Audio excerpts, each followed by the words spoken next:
미국식은 목사가 설교 끝나면 박수 치더라고요. 오늘 저는 행복한 사람입니다. 오늘 찬양대 늘 와서 듣지만 너무 찬양대 진짜 은혜스럽게 잘하셔요. 하나님 앞에 찬양 올리는 찬양대와 앙상블을 위해서 다시 한번 뜨겁게 박수.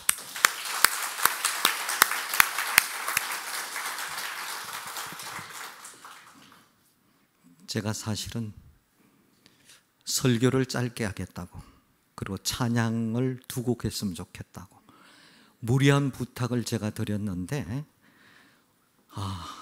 이거 무리하다 싶어요. 이렇게 준비되면. 그러나 제가 설교 끝난 다음에 아까 불렀던 384장 나의 갈 길 1절은 찬양대가, 2절은 성도들이, 3절은 찬양대가 한번 부른 거니까 그 자리에 앉아서 하셔도 될 것 같습니다. 제가 설교의 마무리하기 위해서 이 찬양을 부르면 좋겠다 했는데 준비 찬송에 나의 갈 길 찬양을 해서 제가 2절에 굉장히 은혜를 받았습니다. 설교는 설교자와 교인이 함께하는 겁니다. 목사는 강단에 설교합니다. 여러분들은 설교를 들은 다음에 일주일 동안 삶의 현장에서 설교자로서의 살아가야 됩니다. 지난주는 본질로 돌아가자. 본질로 돌아가야 된다. 원점으로 돌아가는 것이 인생의 사는 길이다. 오늘은 왜 우리를 광야로 몰아내실까? 신방을 하다 보면 다 어려운 과정이 많아요. 힘드는 과정이 있습니다. 특별히 신앙생활을 아주 잘하는데 모든 데 헌신적인데 가정에 큰 시련을 당해요. 그때마다 저는 이렇게 말합니다. 오늘 이 설교의 결론을 이야기하는 겁니다. 권사님, 하나님께서 권사님 가정에 광야에 보내신 겁니다.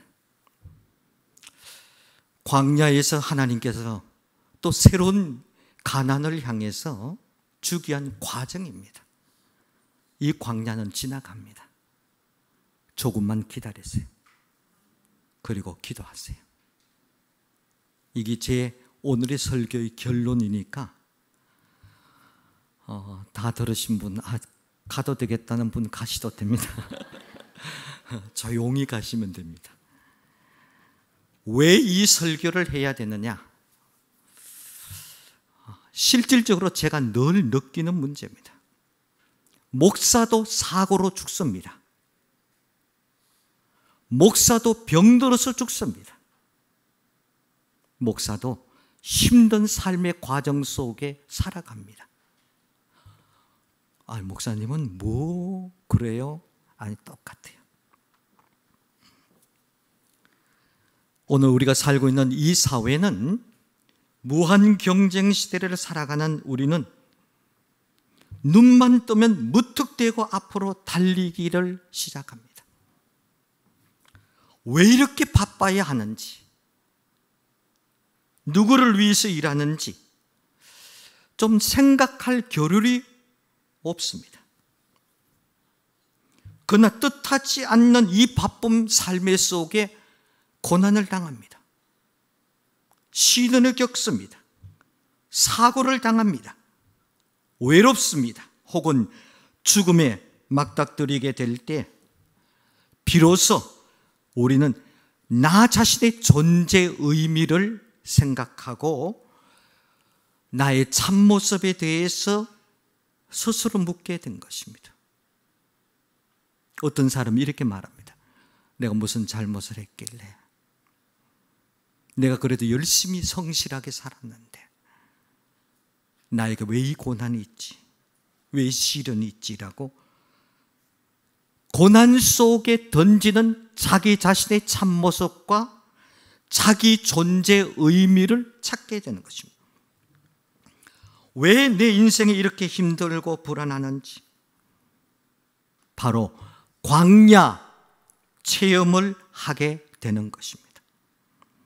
광야는요, 살아 숨쉬는 사람이라면 인생의 최종 목적지를 가는 필수 과정입니다. 특수한 사람이 아닙니다. 지금 숨쉬는 모든 인간들은 필수 과정으로 광야를 거쳐가는 겁니다. 이 광야 속에서 나의 존재 자체를 변화를 겪는 과정을 겪게 됩니다. 광야의 선, 우리 자신의 모습을 이렇게 바라봅니다. 민수기의 제목은 히브리어로 베미드바르라는 단어를 씁니다. 베미드바르라는 단어의 뜻은 광야에서라는 뜻입니다. 그래서 민수기는 이스라엘 백성이 애굽에서 탈출한 후 시내산에서 가나안까지 가는 동안 광야 한복판에서 겪는 사건들을 다 기록되어 있습니다. 광야란 이 말 앞에 어떤 느낌을 갖든 하나같이 부정적인 느낌이 듭니다. 왜? 이 광야는 인간이 할 수 있는 일이 별로 없습니다. 인간의 한계를 느끼는 순간입니다. 가진 자도, 디그리가 있든 권위가 있든 정치인이든 가난하든 부자든 모든 인간들이 인간이라고 하는 사람이 할 수 있는 한계가 있는 지점이 광야인 것입니다. 광야를 떠올릴 때 황량하고 때로는 부족하고 때로는 외롭고 고통스럽다라는 느낌이 드는 것은 도대체 그곳에는 우리가 통제할 수 있는 일이 별로 없다는 것이 광야인 것입니다. 그러므로 크리스찬들은 모든 것이 하나님께 의존돼야 된다는 것을 스스로 깨닫게 되는 겁니다. 왜? 인간이 할 수 있는 일이 별로 없어요. 광야에는 두 얼굴을 가지는 장소입니다. 한편에서는 힘겹고 황량하고 외로움 등 생명의 위협을 느끼게 하는 고통의 얼굴이 보이는 장소가 광야입니다. 다른 한편에서는 놀라운 섭리와 보살핌이라는 얼굴을 보이는 장소이기도 합니다. 우리 인생의 광야 역시 두 가지 얼굴이 보입니다. 한편은 고통의 얼굴입니다. 이제 끝났어. 큰일 났어. 다른 한편에는 보살핌의 얼굴을 보여주는 것입니다. 두 얼굴을 보여주는 광야에서 어떤 얼굴을 쳐다보느냐에 따라서 우리 생명의 전망이 달라지는 것입니다. 고통의 얼굴을 쳐다본다면 절망하고 하나님을 원망하기 시작합니다. 아니, 그렇게 예수 잘 믿었는데, 그렇게 기도만 열심히 했는데, 그래도 광야 속에서 고통의 얼굴을 바라보는 순간에 절망하고 하나님을 원망하고 심지어 교회를 떠나는 사람도 있습니다. 그러나 보살핌의 얼굴을 쳐다본다면 하나님은 우리를 도울 것이다. 이 광야의 통로 속에 하나님이 나에게 또 무엇을 주시기 위한 이 고통인가, 이 시련일까? 그래서 우리 삶이 위기의 갈림길 순간에 두 가지 선택, 위험과 기회라는 선택이 다 가능하다라는 것을 잊지 말아야 합니다. 광야에서 보살핌의 얼굴을 바라보면서 고통스러운 여건을 변화시키려면 우리 자신은 하나님이 사랑 가득한 아버지임을 믿어야 하는 것입니다.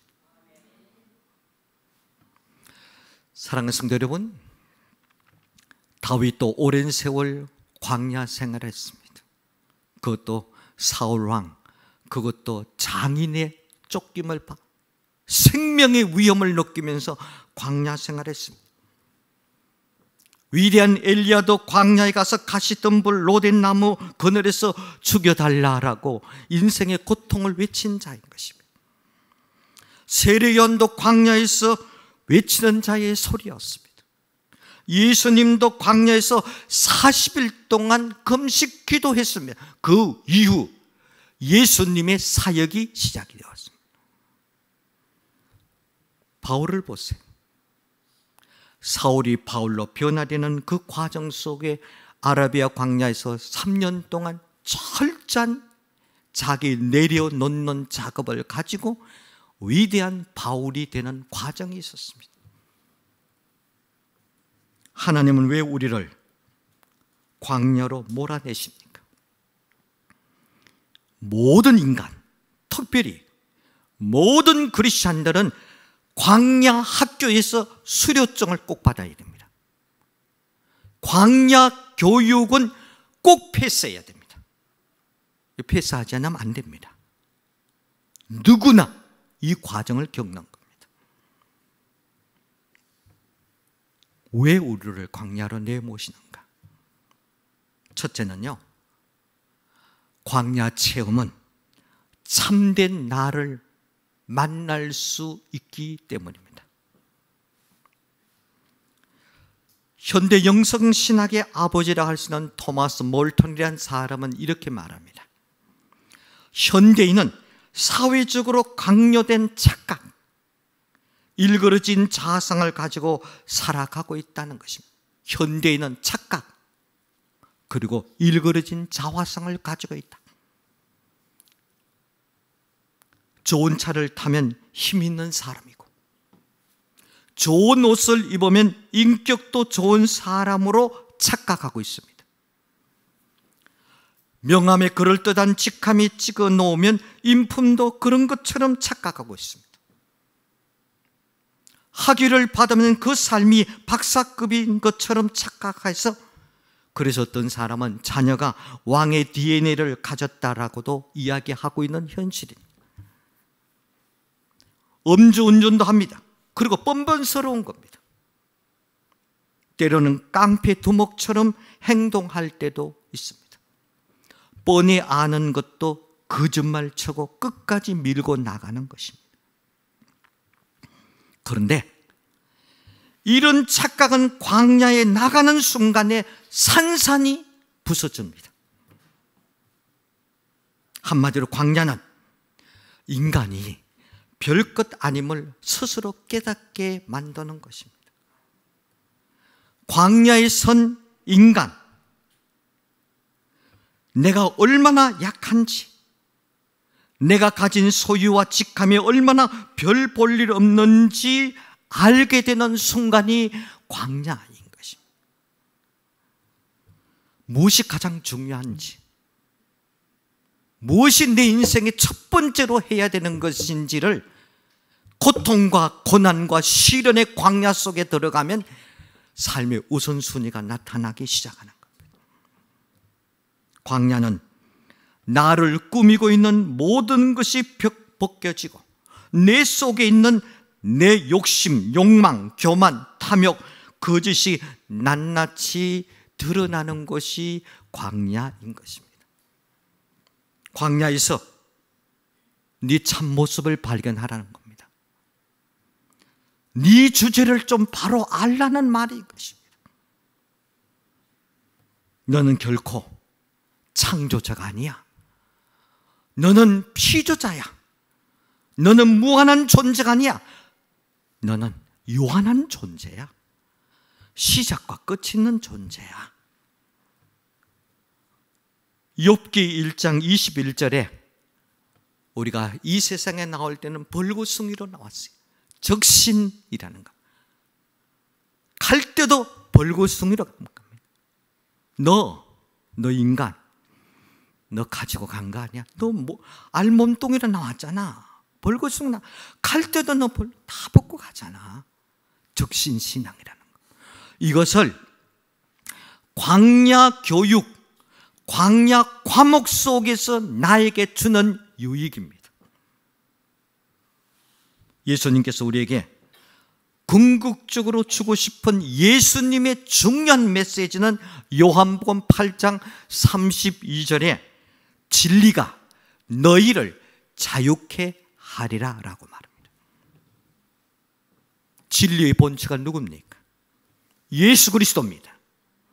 예수 그리스도는 너에게 자유를 줄 거야. 우리를 자유롭지 못하게 하는 것이 무엇인가 보아야 됩니다. 왜 나를 이렇게 자유롭지 못하지? 그것을 볼 수 있는 곳이 광야입니다. 저는 우리 교인들에게 늘 이야기하는 이야기가 있습니다.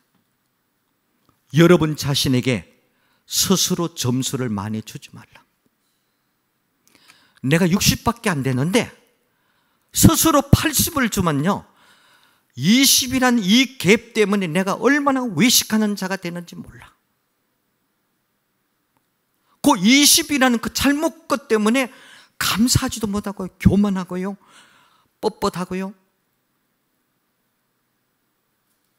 절대 내 자신에게 점수를 많이 주지 마. 그렇다고 열등의식을 가지란 말은 절대 아닙니다.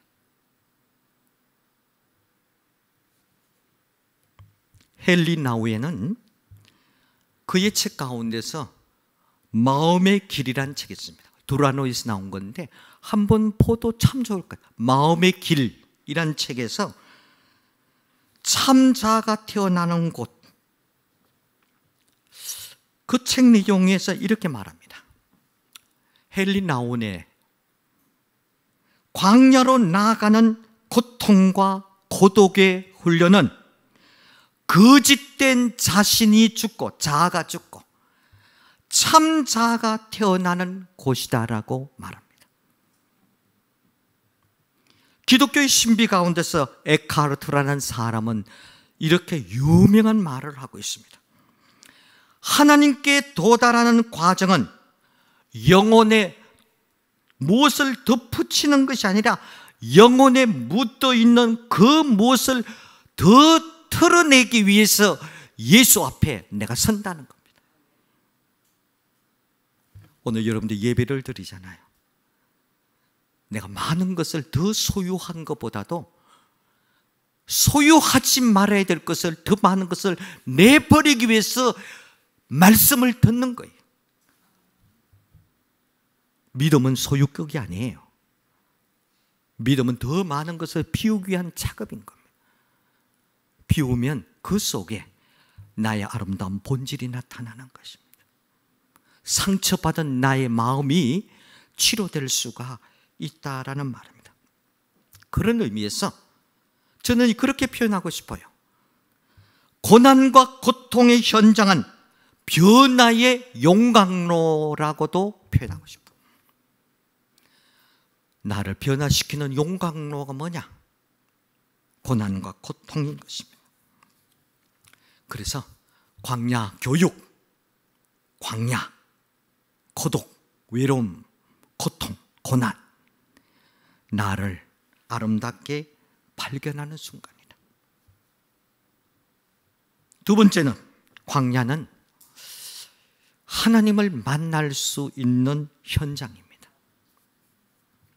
힘들고 고통스러울 때 하나님을 만나요. 사실은 넉넉하고요, 그렇잖아요. 여러분 가운데는 안 계시지만 병원에 중환자실 가서 일반 병동에 올라와서 예배 드리면요 눈물을 쭉 흘리고 이제는 신앙생활과 예배생활과 열심히 잘하겠다고 사실 잘해요. 근데 한 3개월쯤 가면 본성이 나타나기 시작해. 저도 경험하는 바예요. 저는 한번 우리 교회가 참 아름다운 교회입니다. 우리 교회 아시는 분들 있을 거예요. 틀림없이. 진짜 아름다운 교회입니다.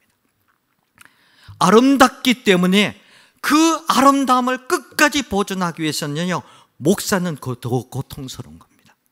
무슨 말인 줄 알아요? 그 분위기를 내가 끝까지 가기 위해서는요, 더 고통스러운 거예요. 그래서 한 번은요, 하나님, 내가 다음 주일은 머리를 팍 깎아야 되겠습니다.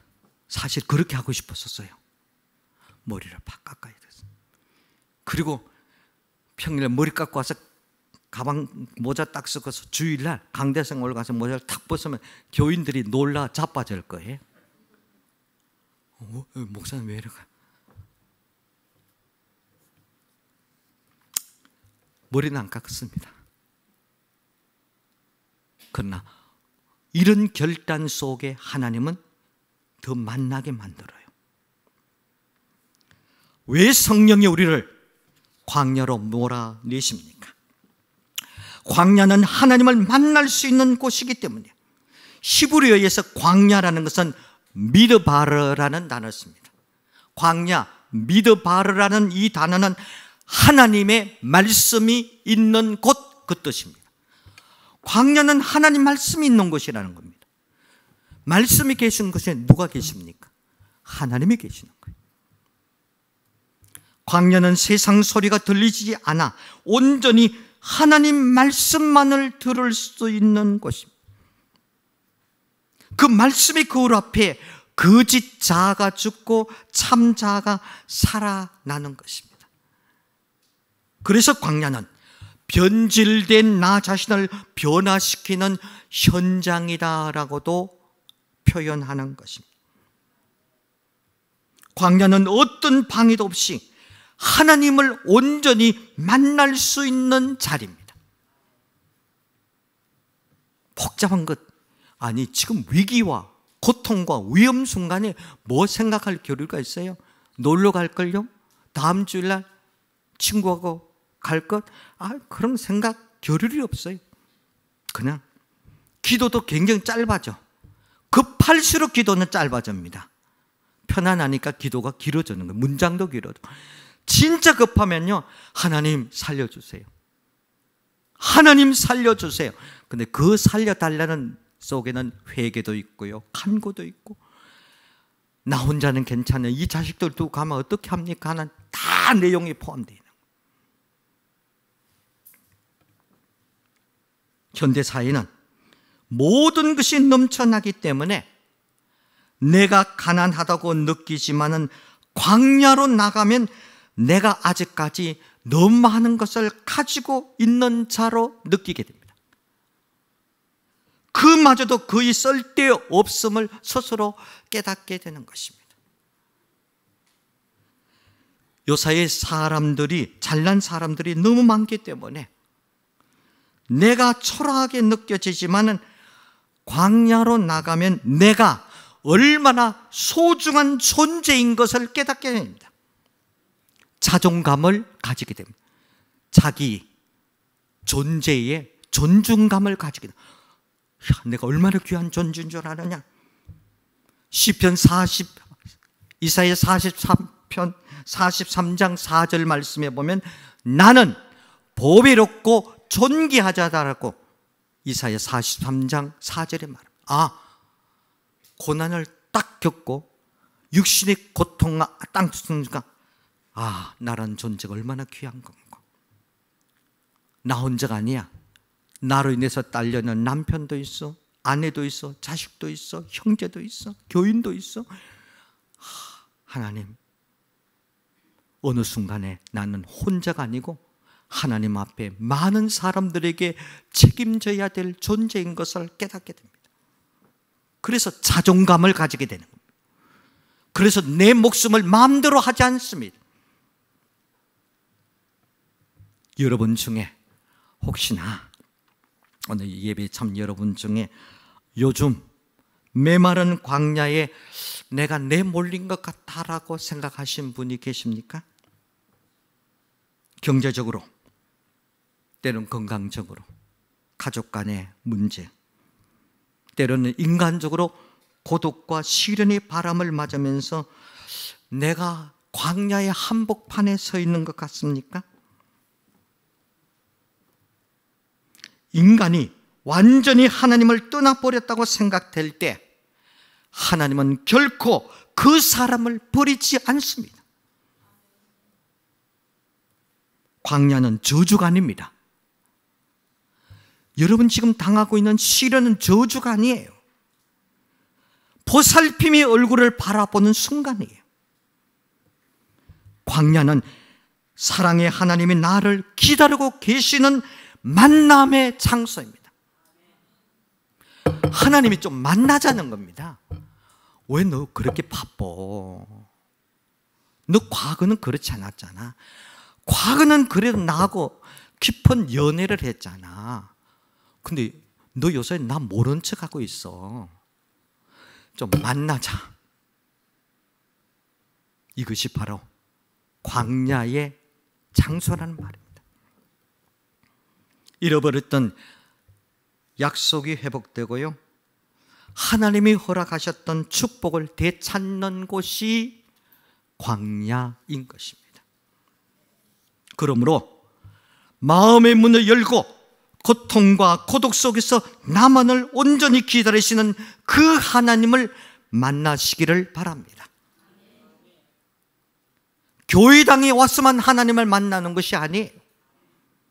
내가 힘들고 고통스러운 현장이 하나님이 나를 좀 만나자는 겁니다. 세 번째입니다. 광야는 하나님의 기적이 나타나는 곳입니다. 하나님의 기적이 충만한 곳이 광야인 것입니다. 기적이 뭡니까? 기적이란 단어는 하나님이 인간이 살고 있는 이 세상에 오셔서 직접 행동하시는 하나님의 액션이에요. 활동이에요. 이 기적이에요. 오늘 우리가 살고 있는 이 현장에 하나님이 오셔서 활동한다. 이것이 기적이라는 말입니다. 하나님 우리를 광야로 왜 몰아내시는가? 기적을 보이시기 위한 겁니다. 그래서 조금만 기도하고 기다리세요. 지난주 제가 이야기했죠? 기도하고 기대하고 기다리라고. 이번에 하나님 나에게 무엇을 주실까? 기대하세요. 그리고 조금만 기다리시라고요. 그리고 절대로 인생에 마침표를 여러분이 찍을 자격이 없습니다. 우린 피조물입니다. 그럼 쉼표만 딱 찍으세요. 마침표는 하나님께서 찍을 거예요. 좀 힘들더라도 참으세요. 조금만 참으시라니까요. 기다리는 용기를 가져요. 참음은 기다리는 용기예요. 조금만 기다리라고요. 하나님이 하실 시간을, 여유를 드리라고요. 하나님의 기적으로 충만해지는 곳, 광야. 광야는 아무것도 없고 어떤 것도 할 수 없는 곳입니다. 가난과 절망과 죽음의 땅입니다. 하지만 광야는 하나님의 기적이 충만하게 역사하는 곳입니다. 아무것도 없기 때문에 오히려 하나님을 의지할 수밖에 없고, 그렇기에 하나님의 기적이 충만하게 나타날 수 있는 곳, 무에서 유를 창조하시고 불가능한 것을 가능케 하시는 하나님이 함께 하시기에 40일이 아니라 40년 동안 이스라엘 민족이 죽지 않고 넉넉히 살 수 있었던 것이 광야입니다. 만나를 주셨습니다. 구름 기둥과 불 기둥으로 역사하셨습니다. 생수를 주셨어요. 하나님이 하신 일들이 40년간이에요. 40년간. 그것을 먹고 싶지 않습니까? 하나님 주시는 만나, 하나님 주시는 불기둥, 구름기둥, 생수, 과거 역사가 아닙니다. 지금도 하나님은 동일하게 우리에게 역사하시는 부분인 것입니다. 모세는 신명기 8장 2절에서 4절에 다음과 같이 선언을 하고 있습니다. 말씀을 그냥 들으시기 바랍니다. 네 하나님 여호와께서 이 40년 동안에 네게 광야 길을 걷게 하신 것을 기억하라. 이는 너희를 낮추시며 너를 시험하사 네 마음에 어떠한지 그 명령을 지키는지 지키지 않는지 알려 하심이라. 너를 낮추시며 너를 줄이게 하시며 또 너도 알지 못하며 네 조상들도 알지 못하는 만나를 네게 먹이신 것은 사람이 떡으로만 사는 것이 아니요 여호와 입에서 나오는 모든 말씀으로 사는 줄을 네게 알게 하려 하십니다. 이 40년 동안에 네 의복이 헤어지지 아니하였고 네 발이 부르트지 아니하였느니라. 아멘. 하나님이 하신 거예요. 과거 역사가 아닙니다. 우리 역사입니다. 다윗은 하나님을 목자로 삼고 평생을 살았기 때문에 굉장히 감동적인 것을 외치고 있습니다. 여호와는 나의 목자시니 내게 부족함이 없으리로다. 그런데요, 다윗은 광야에 쫓기는 생사의 위기 속에 살았던 사람입니다. 그 모든 것을 끝난 다음에 여호와는 나의 목자십니다. 내게 부족함이 없습니다. 다윗은 하나님, 내 인생에 하나님 한 분으로 만족합니다. 왜? 하나님이 내 인생의 길이요 진리요 생명입니다. 하나님이 내 인생의 모든 문제의 해답이었습니다. 그리고 그렇기 때문에 본질로 돌아가는 겁니다. 광야를 두려워하지 마시기 바랍니다. 하나님이 내 목자가 되셔서 나를 인도하기만 하신다면 그 어떤 죽음의 골짜기에서도 광야 한복판에서도 하나님께서는 만나를 배부르게 먹여주실 것입니다. 아니, 그렇게 살았잖아요. 저는 그렇게 살았다고 믿고 있어요. 반석에서 터지는 생수로 목마르지 않을 것입니다. 말씀을 마칩니다. 사랑하는 성도 여러분, 광야는 나 자신의 실존, 참된 나를 만나는 곳입니다. 여러분 자신에게 점수를 너무 많이 주지 마세요. 조금만 낮추세요. 그러면 사람이 보입니다. 며느리가 보이고요, 시어머니가 보이고요, 형제가 보이고, 집사님이, 권사님이, 장로님이 보여요. 조금만 자기의 점수를 낮추세요. 광야는 사랑의 하나님을 온전히 만나는 곳입니다. 광야는 하나님의 기적으로 충만해지는 은혜의 자리가 광야입니다. 광야에 선 우리들, 나를 비우고 하나님의 거룩하신 성령으로 충만케 되기를 갈망하시기를 바랍니다.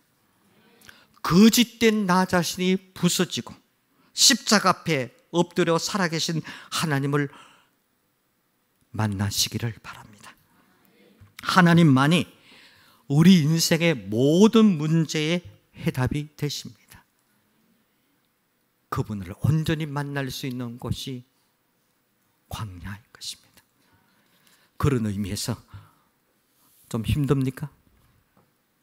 누구나 다 힘듭니다. 나만 아닙니다. 여러분이 살아있을 미래도 힘들 수 있어요. 그때마다 고통의 얼굴을 바라보지 마세요. 보살핌의 얼굴을 바라보세요. 하나님을 바라보세요. 거기에 기적이 나타나는 겁니다. 그래서 새창조교회 사랑하는 성도 여러분, 좀 힘들 때 이렇게 외치시고, 하나님, 이번에 나에게 또 무슨 축복을 주시려고 이러십니까?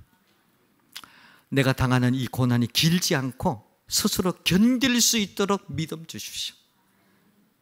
틀림없이 그 이후는요, 아주 멋있는 인간으로 변화될 것입니다.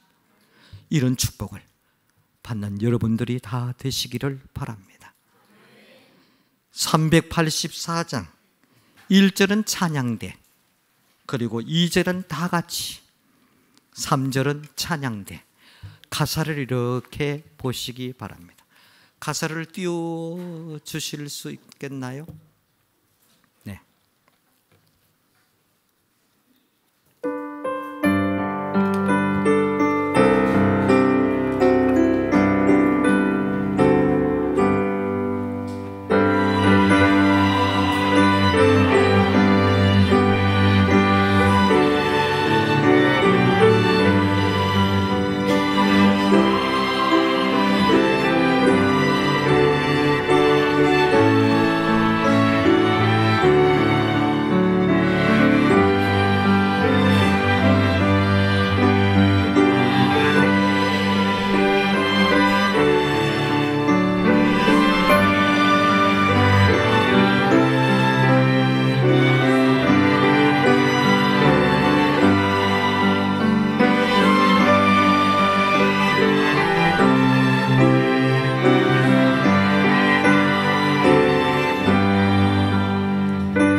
거룩하신 우리 하나님 아버지, 거룩한 주일, 하나님의 귀한 백성들이 주의 전에 나와서 말씀을 들었습니다. 왜 우리를 광야로 몰아내시는지, 이 귀한 말씀을 마음속에 새길 수 있도록 도와주시고, 광야에서 나 자신을 발견하게 도와주시고, 하나님을 만날 수 있도록 도와주시고, 하나님의 기적을 체험할 수 있는 온 성도들이 다 되도록 주님 도와주옵소서.